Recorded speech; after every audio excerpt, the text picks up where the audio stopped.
Dobrý deň, sme žiaci zo základnej školy na Gogolovej ulici, triedy 6A a 6B. Už druhý rok sa učíme mediálnu výchovu a sme ako malí novinári. Natočili sme túto reportáž s ľuďmi, ako bola škola v minulosti. Ty v škole bola kamarádov alebo kamarátiek? Áno, mala som. A bolo to dobre, pretože človek, keď má veľa kamarátov, zažije veľa pekných vecí. Aký školský predmet ste mali rada?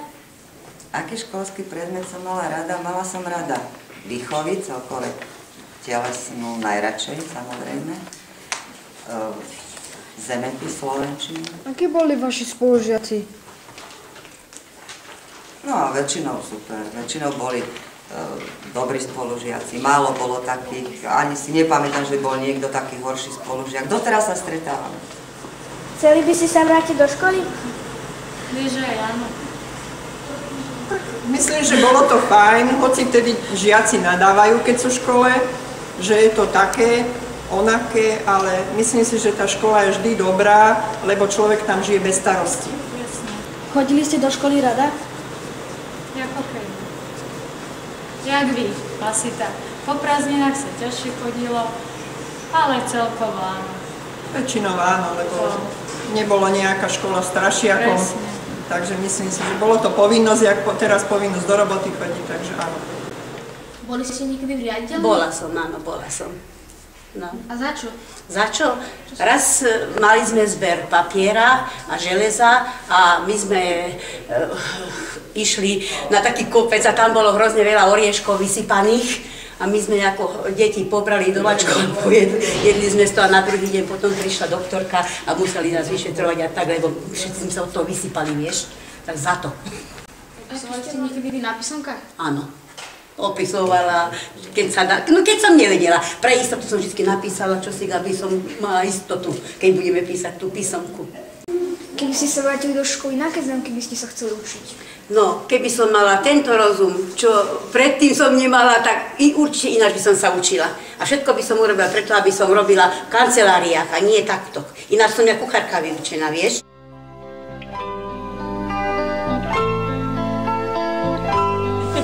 Učili ste sa do školy pravidelne? Pravidelne.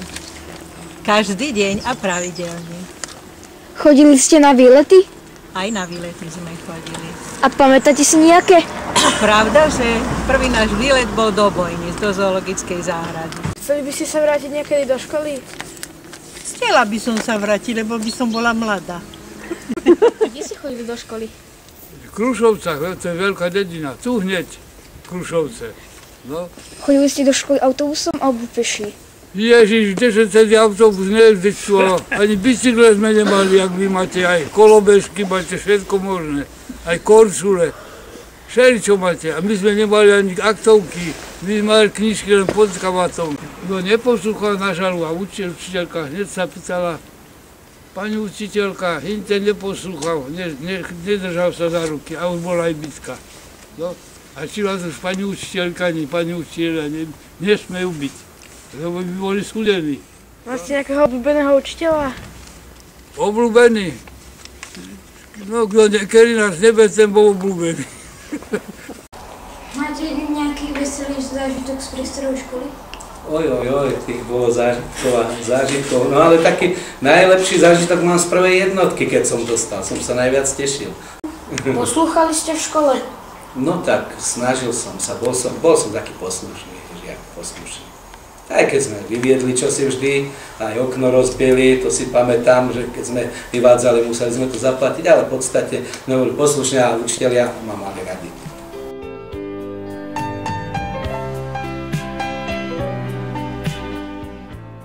Páči sa vám, ako sa dnes vyučuje na školách? Áno, myslím, že sa to vyučovanie stále vylepšuje, že učitelia sa snažia, aby boli aj deti spokojné, rodičia hlavne, aby vás veľa naučili. Poslúchali ste učiteľov a učiteľky? To je ťažká otázka.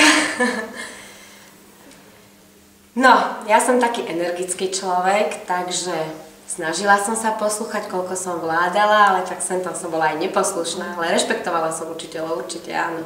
Skôr cez tie prestávky sme sa snažili nejakým spôsobom tú energiu uvoľniť, ktorá sa u nás nazhromažďovala. Keďže bolo 20 chlapcov v triede, tak sme všeličo vymýšľali. Páčilo sa vám aké dievča zo školy? Všetky sa mi páčili, všetky. Mali ste v škole bufet? Nie, určite nie. Mali sme kedysi dávnejšie, keď ja som bol žiak, tak nám nosili obložené žemle, ktorých chuť cítim ešte doteraz. Bola to dietná saláma a maslom prerezaná žemla, natretá maslom, dietná saláma a koliečko kyslej uharky. Pamätám si, stála 1,10 Kč. Boli ste prísni na žiakov? Ani nie. Moja aprobácia je fyzika, základy techniky. Teda ja som mal tak tých žiakov rozdelených do 3 skupín.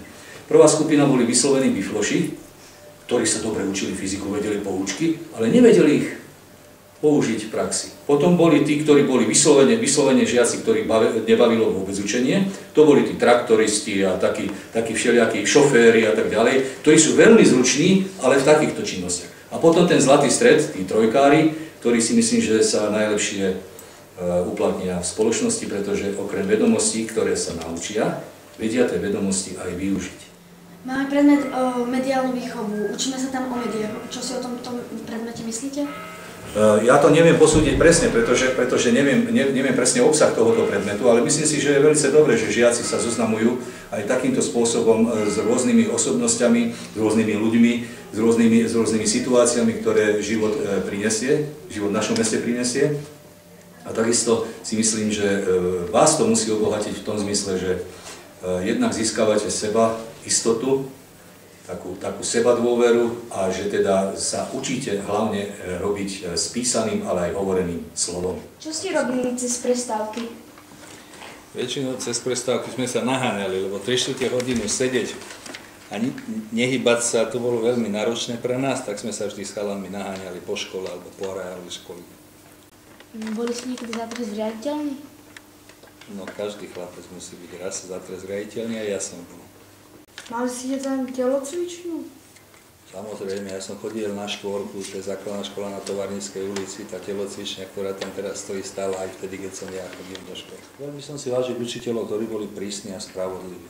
Akože ľúbilo sa mi, že učiteľ vyžaduje od žiaka a keď bol ešte k tomu spravodlivý, tak toho som si veľmi vážil. Takých, ktorým bolo jedno, čo žiaci robia, alebo jedno, že či ich naučia, alebo nenaučia, takých učiteľov, to som nejako nezbožňoval, ale takýchto prísnych a spravodlivých, tých si vážim doteraz. A ich stretávame, sa s nimi zdravím a rád sa s nimi porozprávam.